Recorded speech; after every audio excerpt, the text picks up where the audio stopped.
Sí, ahora sí, Javier, ¿me Ahora está confirmas? perfecto. Sí. Ya, perfecto.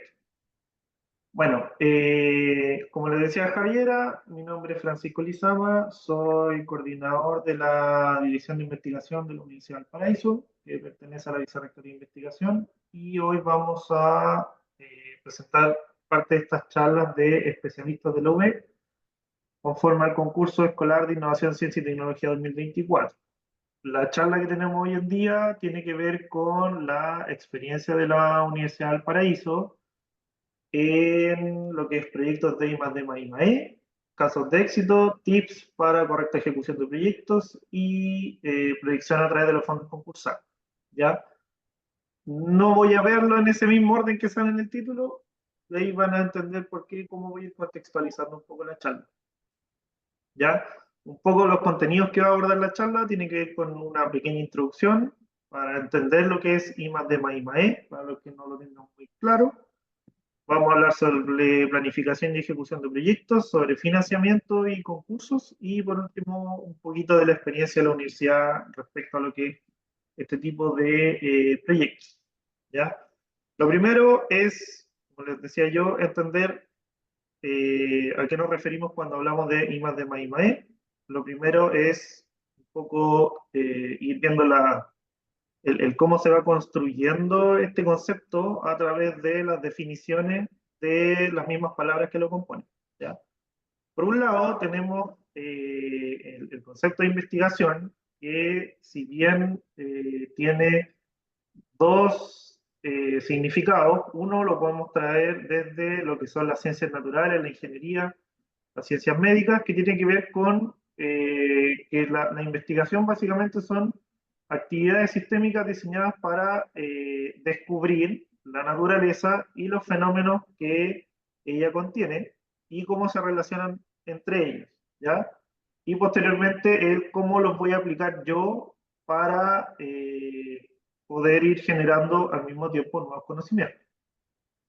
Por otro lado, tenemos el significado más arraigado hacia lo que son las ciencias sociales y las humanidades, donde tenemos que nuevamente son actividades sistémicas, pero en este caso son encaminadas a aumentar o mejorar los conocimientos acerca del hombre, la cultura y la sociedad.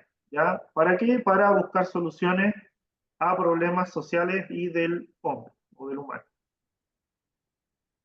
Pero si combinamos estos dos significados, finalmente podemos descubrir o podemos llegar a que la investigación es básicamente descubrir, aumentar, mejorar el conocimiento o los conocimientos, determinar las relaciones que hay entre estos y finalmente cómo los puedo aplicar. ¿Ya? O sea, básicamente eso es investigación. Pero además, nosotros podemos analizar la investigación desde dos puntos de vista. Uno tiene que ver con lo que es la investigación básica y lo otro lo que es la investigación aplicada. Por un lado tenemos la investigación básica, que es eh, básicamente, como dice el nombre, es la generación de conocimiento y entendimiento de los fenómenos naturales y sociales. O sea, es muy arraigado a lo que es el significado.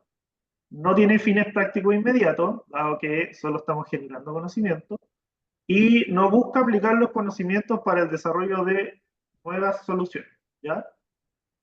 Y por otro lado tenemos la investigación aplicada. La investigación aplicada se entiende o lo que quiere hacer es determinar los posibles usos de estos resultados que obtuvimos a través de la investigación básica. Ya, o sea, obtuvimos conocimiento y ahora es cómo los vamos a usar. Por tanto, tiene fines prácticos específicos. Y al mismo tiempo, esto lo que busca es aplicar el conocimiento para el desarrollo de soluciones. ¿Ya? Entonces, si es que nos tomamos un poco de lo que es la investigación aplicada, ya empezamos a tener un concepto un poco más complejo y por lo tanto empezamos a enmarcarnos en la segunda patita de este concepto que es el I más D más I más E, que sería el desarrollo. ¿Ya? Cuando hablamos de investigación y desarrollo, ¿qué es lo que hacemos? Tomamos los resultados de investigación y comienzo a buscar aplicaciones de esto, ¿ya? Relaciono con oportunidades comerciales, productivas o sociales, ¿ya? Y por otro lado, con la idea de que esto contribuya a desarrollar, fortalecer o mejorar las capacidades competitivas. ¿De quién? del mandante, o sea, si es que alguien me instruyó a hacer esto, la industria, el Estado, la sociedad, ¿ya?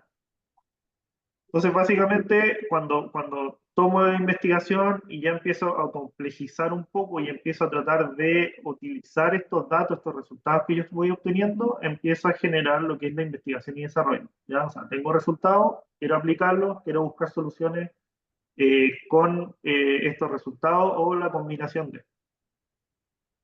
Y luego introducimos lo que es el concepto de innovación, ¿ya? ¿Qué es la innovación? Básicamente es un proceso de creación de valor, ¿ya? Mediante el cual los productos o procesos desarrollados en base a un nuevo conocimiento, si se fijan empezamos a repetir conceptos con los que venimos trabajando, eh, en base a, vuelvo a repetir, proceso de creación de valor, mediante el cual productos o procesos desarrollados en base a nuevos conocimientos o la combinación novedosa de conocimientos preexistentes, o sea, no necesariamente van a ser conocimientos que se generaron hace poco, sino que pueden ser conocimientos que llevan un buen tiempo ya en el consciente de las personas o de los investigadores o de quien sea, pero yo las combino de una forma novedosa, ¿ya? Y lo que hago es introducir esto en forma eficaz al mercado y a la sociedad, ¿ya? ¿Qué es lo que voy a introducir? Estos nuevos productos o procesos. Puede ser servicios u otro tipo de innovaciones que yo quiera realizar. ¿Qué ventajas tiene la innovación? Básicamente mantiene los procesos organizados, desarrolla la creatividad de quienes trabajen con ella, aumenta la competitividad, ya que al desarrollar nuevos productos, servicios, procesos, estoy siendo mucho más competitivo y me estoy un poco separando de mi competencia o de otras personas que están desarrollando investigación, mejora la productividad, añade valor al producto, proceso, servicio, o sea, le estoy agregando cosas que antes no tenía, y por último, aumento los beneficios, ¿ya? Y por último, para ir cerrando un poco esta introducción, agregamos la última patita de esta mesa, que se podría decir, de este concepto que es I más D más I más E, donde lo que se introduce es lo que es emprendimiento. Y básicamente un emprendimiento es un negocio que surge a partir de una persona o un grupo de personas que tienen un espíritu inquieto, que buscan poner en juego su creatividad y ven dos cosas, ven una oportunidad, ¿ya? De ofrecer una solución o en otras oportunidades lo que encuentran son problemas que quieren solucionar y a través de todo este desarrollo de investigación, de la innovación, puedo finalmente estos resultados que yo obtuve a través de la investigación y la innovación para formar este nuevo proceso, servicio o producto, finalmente formo un emprendimiento y lo lanzo al mercado.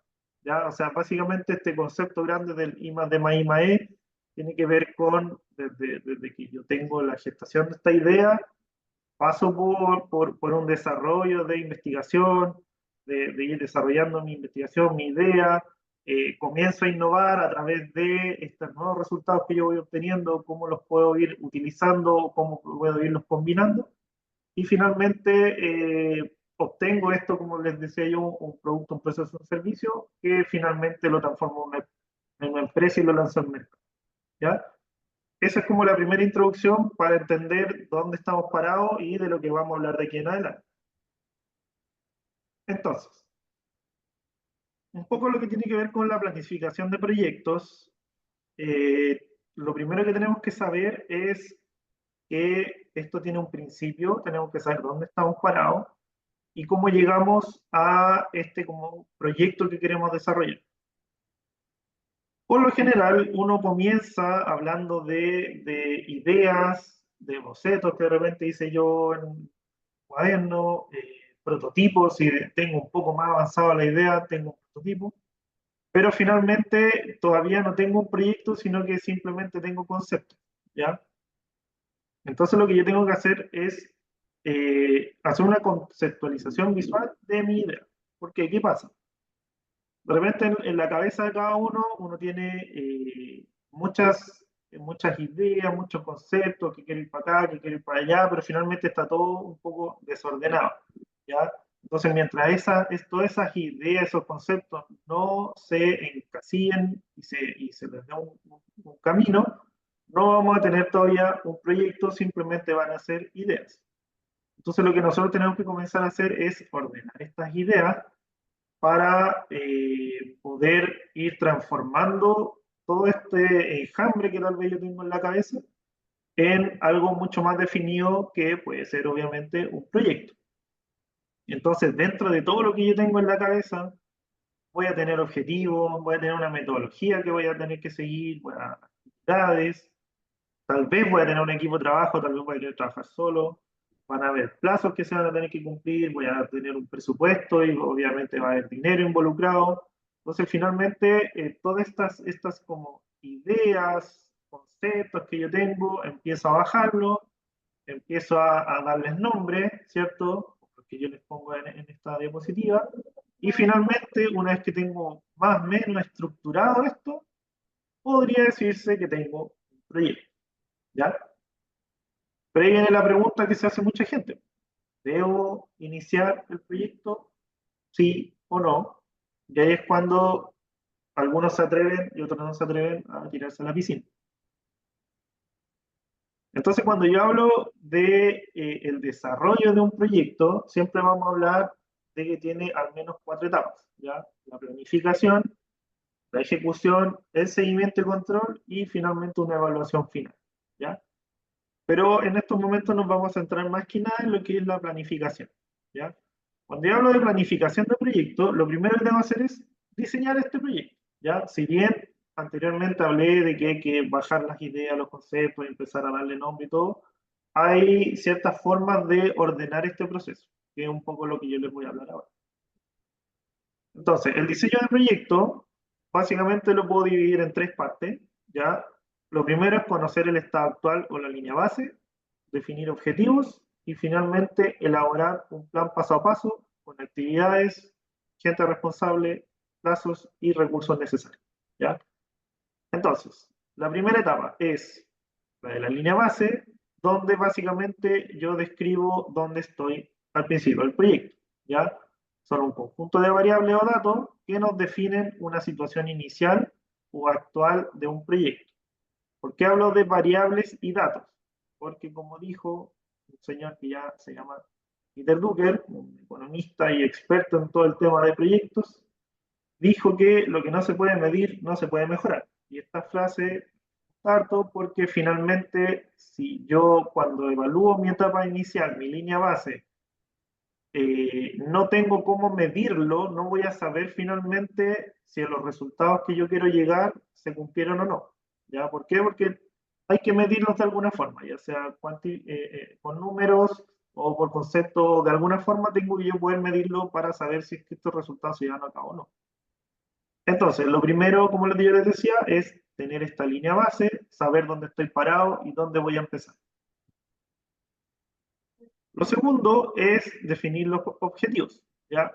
Básicamente los objetivos es el fin que se quiere alcanzar y al cual se dirige una acción, ¿ya? O sea, finalmente el objetivo es el que me va a definir para dónde voy, ¿ya? O sea, yo ya definí dónde estoy empezando y el objetivo me va a ayudar a definir hasta dónde quiero llegar. Las características que tienen que cumplir siempre los objetivos son que deben ser específicos, medibles, si bien se repite el tema de la medición, alcanzables, o sea, de ser reales, no puedo hacer cosas que tal vez no voy a poder hacer, no sé, no me puedo plantear llegar a Marte si es que en verdad no tengo los recursos para hacerlo. Tienen que ser relevantes y tienen que ser temporales, o sea, tengo que tener un tiempo determinado para poder lograr. ¿Y por qué los objetivos son tan importantes? Porque finalmente me van a ayudar a definir los resultados esperados y en base a qué indicadores yo voy a poder medir que el resultado se está cumpliendo. Entonces, finalmente, ¿qué tenemos? Que los objetivos, los resultados y los indicadores son un todo y que los resultados esperados deben siempre expresarse en logros terminados, ¿ya? No puedo tener cosas, por así decirlo, a medias, ¿ya? Y esto que está terminado tiene que tener una cantidad, una calidad y un tiempo, ¿ya? Y por otro lado, estos resultados e indicadores son los productos que se deben generar para poder alcanzar los objetivos. ¿ya? O sea, yo me planteo objetivos y estos objetivos yo los voy a poder lograr a través de resultados, que tienen que ser, como dijimos, siempre medibles, que deben tener un término y tienen que tener un tiempo acotado. Hasta ahí ya llevaríamos dos partes de lo que es el diseño de proyectos y nos faltaría esta tercera parte que tiene que ver con la elaboración del plan paso a paso, donde el paso a paso lo podemos al mismo tiempo desglosar en tres partes. Tenemos por un lado definir actividades clave, luego tenemos que ordenar estas actividades para darle una cronología y finalmente establecer para cada una de estas actividades una duración, un responsable, recursos necesarios, ya sea en tiempo o en dinero, y al mismo tiempo hay que definir hitos iniciales e hitos de tiempo. ¿Ya? Entonces, por lo general lo que uno hace es listar todas las actividades, ¿cierto? La tarea, la subtarea, la dependencia y todo ese cuento. Y finalmente uno las ordena y les da temporalidad. Y ahí es cuando llegamos, por ejemplo, a esta herramienta que es súper útil, que es la carta Gantt, que nos permite ordenar todas esas actividades, darle un tiempo determinado, un inicio y un fin. ¿Ya? La carta Gantt es como el clásico herramienta que se utiliza para poder ordenar los proyectos. ¿Ya? Pero por otro lado, también hablamos de que es necesario entender los recursos necesarios. O sea, yo voy a tener actividades, pero estas actividades al mismo tiempo van a tener recursos que yo necesito listar al menos o tener claro cuáles van a ser. Entonces vamos a tener un equipo de trabajo, vamos a tener que tal vez contratar gente, contratar algunos partners para poder lograr ciertas cosas que el equipo de trabajo no lo va a poder hacer. Vamos a tener que comprar tal vez equipos, vamos a necesitar espacios, muebles, lugares de trabajo, vamos a necesitar recursos como reactivos, materiales de oficina, X cosas. Entonces también es súper importante entender al mismo tiempo de que yo tengo un listado de actividades, tengo que tener un listado de recursos que yo voy a necesitar para lograr esta actividad.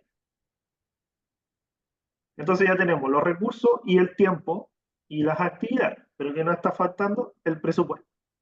Y el presupuesto es un tema que algunas veces a algunos les causa un poco de complicación o de miedo, pero yo siempre digo que el presupuesto hay que tratarlo lo más simple posible y existen una infinidad de formas de poder armar un presupuesto, planillas Excel, el teléfono celular o incluso en un cuaderno yo puedo ir generando este presupuesto, ¿ya? La idea es que no sea algo que a uno lo complique, pero por lo general alguien del equipo de trabajo, si que estoy trabajando con gente en un equipo, alguien siempre se maneja más en este cuento que otro, por lo tanto ahí siempre recomiendo también, por un lado, hacerlo simple, pero por otro lado que la persona que lo vaya a realizar sea alguien que se le dé facilidad con los números. Entonces, en ese sentido, ya tendríamos más o menos, y en una forma muy simple de cómo lo estamos explicando, el diseño de un proyecto, ¿ya? O sea, tomándonos y resumiendo un poco lo que hemos hablado, tenemos que conocer el estado actual y o la línea base, donde estoy parado hoy en día, tengo que definir mis objetivos, ¿ya? Para ver hacia dónde voy a ir, cuáles son los resultados que yo espero y de qué manera los voy a poder medir. Y finalmente está la elaboración del plan paso a paso, el cual tiene actividades, tiene tiempos, tiene gente responsable, plazos y recursos necesarios para poder desarrollar. ¿Ya? Teniendo todo eso, se podría decir, una parte, que ya tendría un proyecto más o menos armadito. ¿Ya? Tengo el diseño de mi proyecto. Entonces aquí es cuando algunos creen que o dicen, ok, ya tengo planificado, vamos a la ejecución. Pero aquí entre medio hay un paso que a algunos se le olvida a veces, que tiene que ver con el financiamiento. ¿Ya? O sea, recién dijimos que había que armar un presupuesto dentro del diseño del proyecto y obviamente las lucas son súper importantes para poder construir y desarrollar el proyecto. Entonces es cuando viene la parte del financiamiento. Entonces, Cuando hablamos de financiamiento, ¿cierto? Sabemos dónde estoy, hacia dónde quiero llegar. Esto me ha, como decíamos antes en el diseño del proyecto, hablábamos de que hay un sinfín de actividades que debo llevar a cabo y eso me va a involucrar recursos y tiempo, ¿ya? Y recursos es la palabra clave aquí porque finalmente son las lucas que me van a ayudar a mí a poder desarrollar el proyecto, ¿ya? Entonces, en un estudio que se hizo en esta consultora, en CB Insights, se determinó que el 29% de los proyectos fracasan o no tienen los resultados esperados, dado que no planificaron bien su presupuesto. ¿Ya? Es un número bastante alto, ¿ya? Dado que el siguiente que venía en el listado, que creo que era el número uno, este era el número dos del por qué fracasan los proyectos. El número uno está por ahí por el 34%, tenía que ver porque los productos o servicios en verdad a nadie los quería. ¿Ya? Entonces, si se fijan, el segundo motivo por el cual fracasan los proyectos tiene que ver con el presupuesto y el financiamiento. Hoy en día, sobre todo aquí en Chile, tenemos una gran variedad de financiamiento desde los cuales podemos obtener lucas para poder llevar a cabo nuestros proyectos. ¿Ya? Tenemos tanto financiamiento privado como financiamiento público. Dentro de los financiamientos privados tenemos los clásicos créditos bancarios, que puedo ir yo a cualquier banco y si tengo una cuenta puedo pedir un crédito. Tenemos lo que se le llama la técnica, por así decirlo, de las tres Fs, que son Family, Fools and Friends, que sería familia, amigos y tontos. Y también tenemos las cuatro Fs, que serían los Family, Full, Friends and Founders, que ahí se suma lo que serían los fundadores. ¿Ya? O sea, cuando estoy hablando ya más en términos como de empresa, que tengo alguna persona que está interesada en nuestro proyecto y se asocia con nosotros y pone plata para el proyecto. También tenemos lo que son los leasing bancarios y no bancarios, que tiene que ver con el arriendo de uso de activos. De repente necesito un computador o necesito una máquina específica. Lo que hace siempre ahí es la institución lo compra y luego me lo arrienda. ¿Ya? Después tenemos los inversionistas, que son con aporte de capital, no necesariamente un fundador va a ser un inversionista o viceversa, hay que diferenciar eso. Tenemos por otro lado lo que son otros tipos de financiamiento privado, como el crowdfunding, que es financiamiento masivo a cambio de algo. Estos por lo general se hacen por plataformas online, donde a través de dinero que yo coloco a esta empresa, o a esta idea, porque puede que ni siquiera sea una empresa, o al proyecto, yo me puedo llevar un porcentaje de las ganancias o puedo ser beneficiado con los primeros productos o servicios, etc. Por otro lado, tenemos crowdleading, que tiene que ver con financiamiento colectivo a cambio de un porcentaje de la empresa o ganancia. Es muy parecido al crowdfunding, pero funciona como de otra forma en términos legales. Tenemos los venture capital, que son los capitales de riesgo, donde gente con mucho dinero invierte, o empresarios grandes invierten en empresas que están recién comenzando. Y por último tenemos los inversionistas ángeles, que si bien son parecidos al venture capital, estos pueden hacer un aporte ya sea en capital, o sea, en dinero, puede ser por conocimiento, por contactos, por experiencia o una combinación de, ¿ya? Eso sería lo que un poco lo que tiene que ver con financiamiento privado. Por otro lado, tenemos todo lo que tiene que ver con financiamiento público o subsidio estatal, que es más similar al concurso del que estamos hablando hoy día. Y en este caso, el financiamiento público y el subsidio estatal tiene que ver mucho con lo que es instrumentos de financiamiento abierto. ¿Ya? O sea, siempre son concursos que puede postular cualquier persona que obviamente cumpla con las bases, pero están totalmente abiertos, no es algo que esté como secreto. Tienen un alcance y montos definidos, ya por lo general son en tiempos acotados y con montos también acotados. Están restringidos por base, como les decía yo, hay evaluaciones que son públicas, o sea, hay un panel que evalúa y luego estas notas por lo general se dan a todos y así se puede saber quién ganó y en qué lugar uno quedó. En la mayoría de los casos estos fondos deben ser rendidos, o sea, yo cada gasto que yo efectúe tengo que demostrarle a la institución que me entregó la plata en que me lo gasté, obviamente entregando facturas, boletas y todo lo que así conlleva eso. Las postulaciones son abiertas, como decíamos anteriormente, son altamente competitivos, dado que son abiertos y no es algo que es secreto, entonces mucha gente puede postular. Y como les decía yo, tiene condiciones establecidas que por lo general van amarradas de las bases o de otro tipo de reglamentos que pueda tener la institución que otorga las lucas. Entonces, cuando hablamos de financiamiento estatal o financiamiento público, hay que tener muy claro que al momento de tomar la decisión de postular este tipo de financiamiento, debo tal vez limitar o adaptar mi presupuesto de acuerdo a las reglas que me impone esta fuente de financiamiento. ¿Ya? A diferencia de el financiamiento privado, donde eventualmente, no sé, pues si yo, mi proyecto, yo estimo que va a tener un costo de 50 millones, yo tal vez voy a poder ir al banco y pedir esos 50 millones.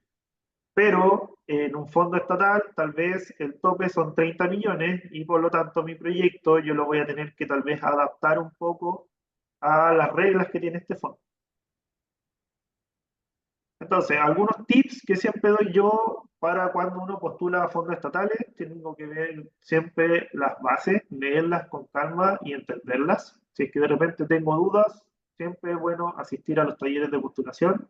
Por lo general, todas estas instancias de concursos estatales tienen algún taller de postulación o algún lugar donde yo puedo ir a consultar.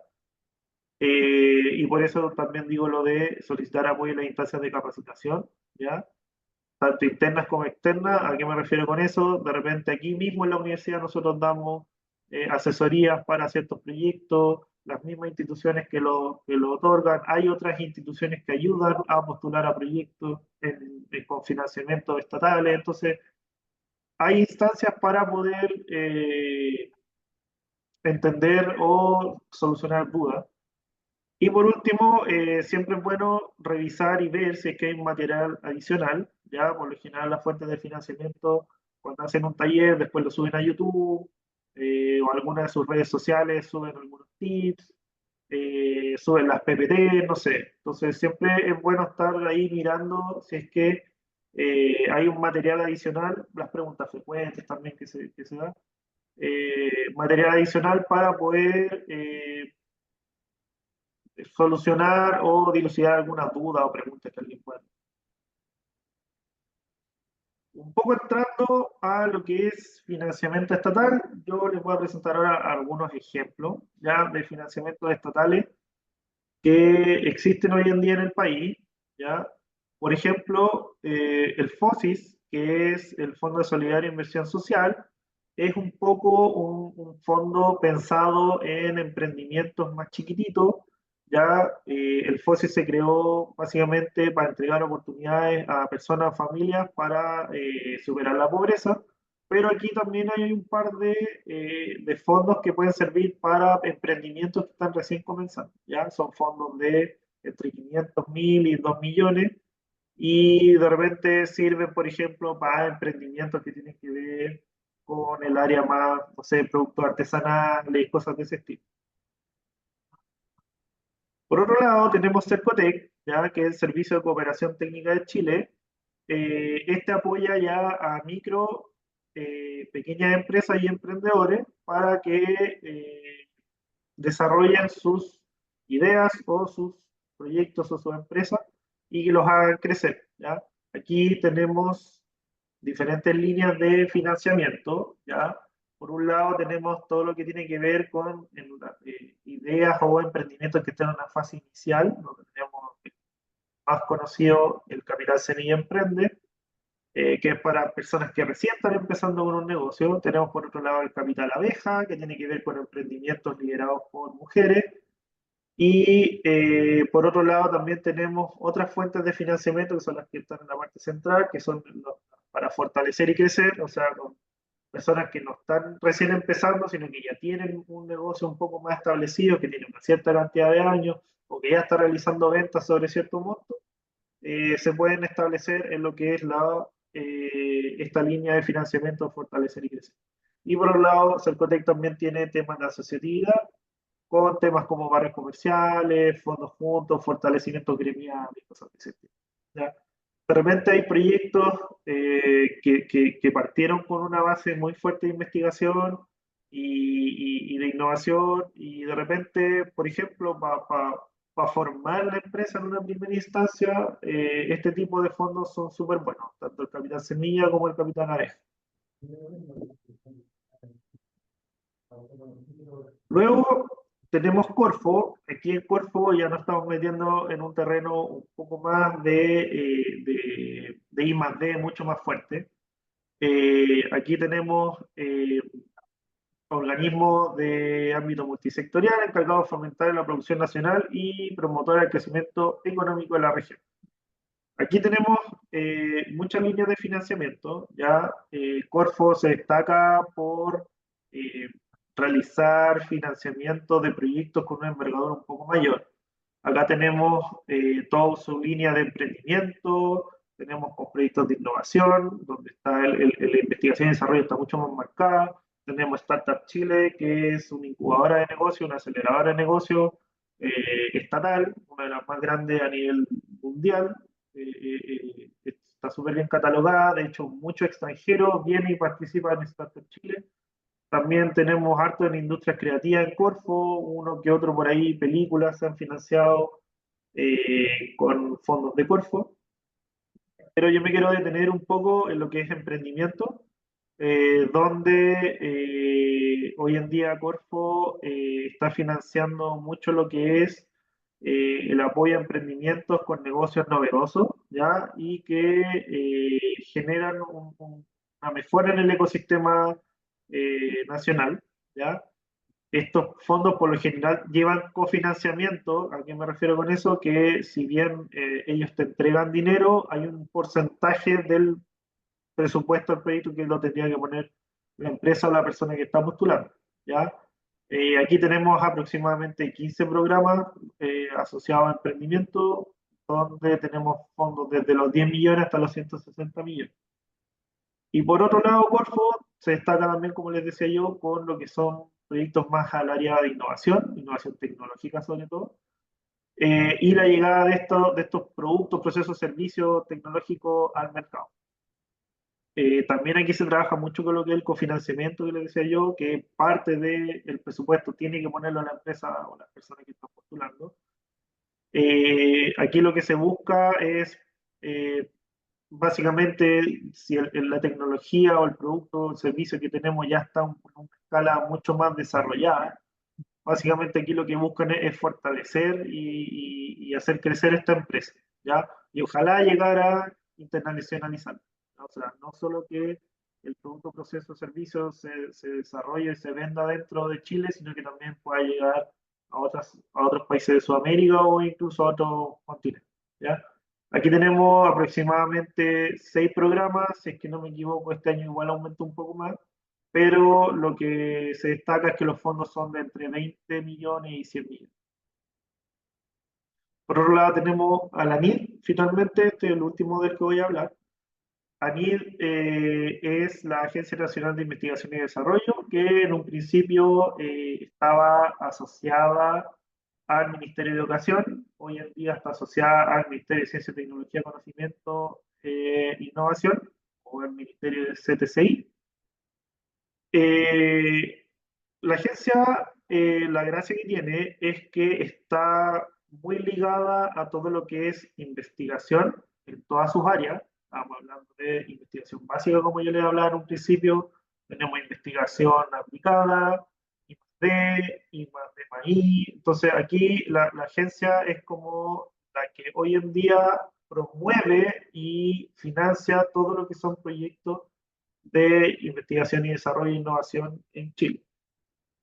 La agencia se divide en 5 subdirecciones, cada una de estas genera diferentes fondos y eh, va en dirección a diferentes cosas, ¿ya? Por ejemplo, lo capital humano tiene como finalidad contribuir o incrementar el capital humano avanzado, el capital humano especializado, es decir, gente que tenga conocimientos avanzados en ciertas áreas del conocimiento. ¿Ya? Aquí, por ejemplo, uno de los fondos más conocidos que tiene son las becas Chile, que permiten estudiar magíster o doctorado, tanto en Chile como en el extranjero. ¿Ya? Por otro lado, tenemos lo que es la Subdirección de Proyectos de Investigación.